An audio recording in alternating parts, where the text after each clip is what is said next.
friends organized a cruise, which so happens to be not too far from where I live. So I'm not going to go with them, but I'm going to stop by just for a little bit to say what's up to the guys.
I'm heading to the tire shop to put some tires on my wheels.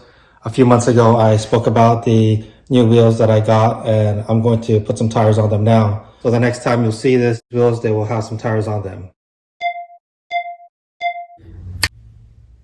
Now that I got my tires on, I'm planning on probably spending some time stripping the paint so I can refinish it and kind of smoothing out the lines on that wheels because they're a little bit rough.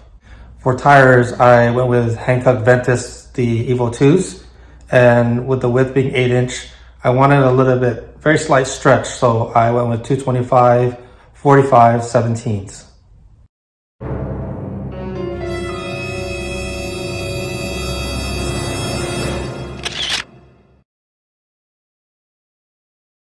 Being on the topic of my wheels, I do have an update. The car that is supposed to go on my MX-6, I actually just sold it.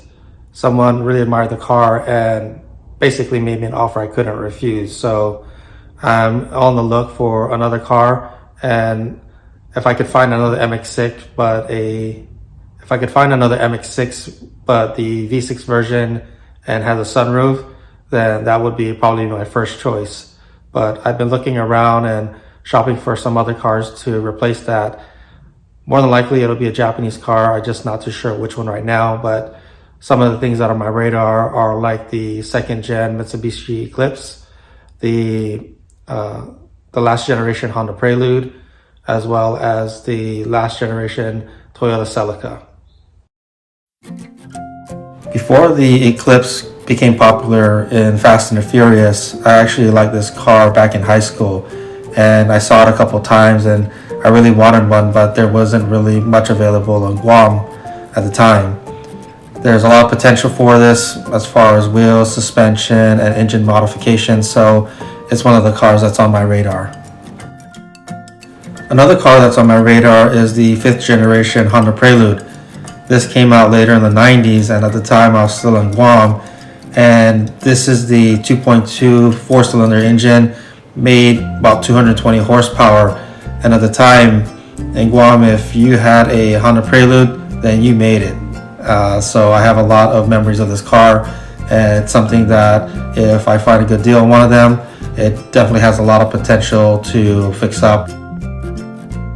Last but not least is the 7th generation Toyota Celica. I remember when these came out in 2000, I saw a few of them fixed up with GT wings, nice kits and all that. So I have some good memories of this car, and it being small and compact, this could be also another project that I can take on. A few years ago, my daily driver was a E46 wagon, and for the most part I kept the stock, but it was a very reliable and practical car. And so every now and then I've been actually looking at some wagons, and in particular some of the older Corollas have some features that I am looking for in a older car. So I looked up some of the other cars that are lowered and fixed up, and some of them actually look pretty good. So these are some of the other options that I might have.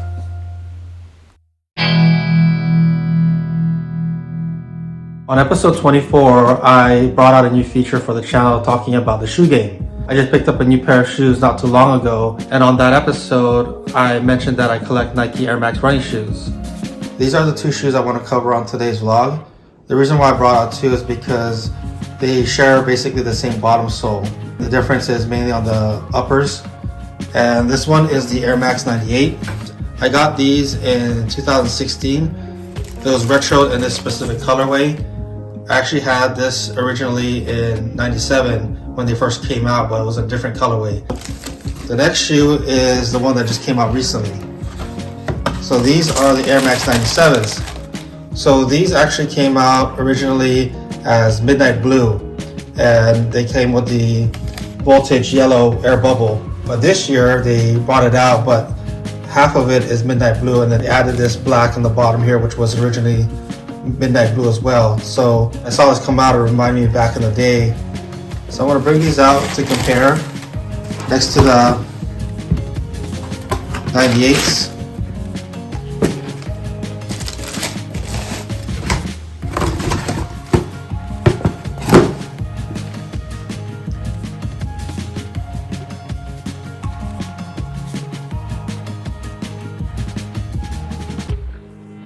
So that's going to sum up the new shoes that I added to my collection. At this time, I don't have any shoes in particular that's in my radar, but if something does come up, I will share it on one of my vlogs. That's going to do it for today's vlog. Thanks for joining, and we'll see you on the next one.